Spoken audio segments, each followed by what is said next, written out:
So friends, our next topic is induction cup structure relay. We have already studied two kind of induction relay and this is the third type.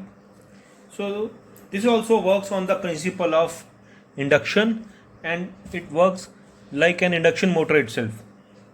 We can see that we have two pair of poles, one pair of pole and second pair of pole, and what we have to do is we have to produce two fluxes which differ from each other by some phase, and the torque produced will be directly proportional to the phases, the fluxes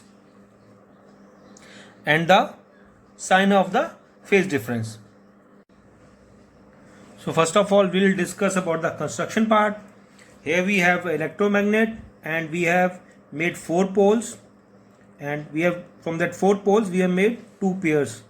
One pair S1 and other pair is S2, and in between we have a rotor which is free to rotate. In the rotor we have a fixed part, that is stationary iron, and a hollow disc. This is the hollow disc which is free to rotate. This is the movement of this is controlled using a helical spring. So what we have to do is we have to produce two fluxes in this. Here we give the actuating signal.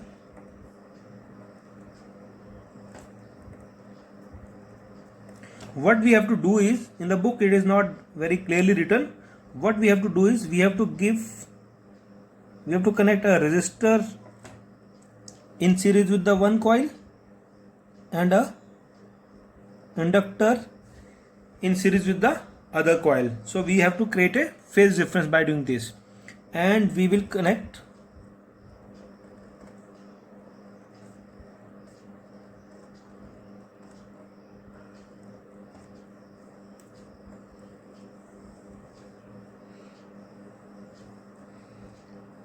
so by doing so what we are actually doing is we are giving the same input signal to the both pair.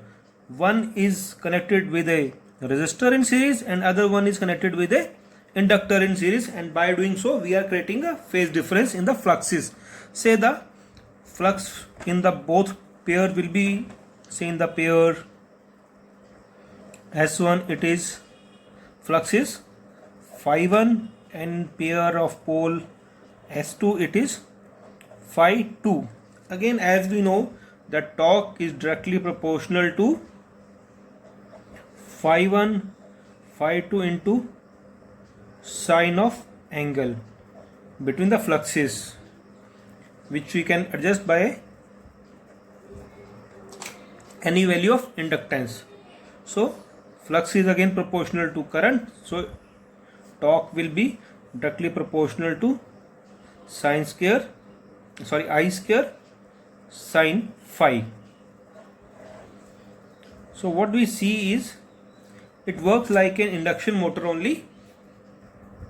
Here we have rotor which is free to rotate, and if the I is sufficient enough again to overcome the controlling torque of the helical spring, the disc will rotate. And again this disc is having a moving contact which is not shown in the book, and if this moving contact closes the circuit of the fixed contact,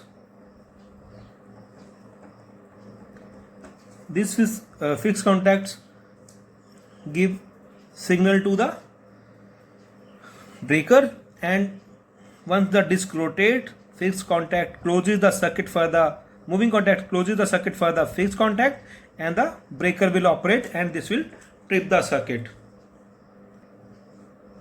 The advantage of having a hollow disc is that weight is reduced, so it will have very less inertia and the operation is very fast. This is the advantage of this kind of relay. So this was all about induction cup structure relay. Thanks for watching. Keep learning, keep growing.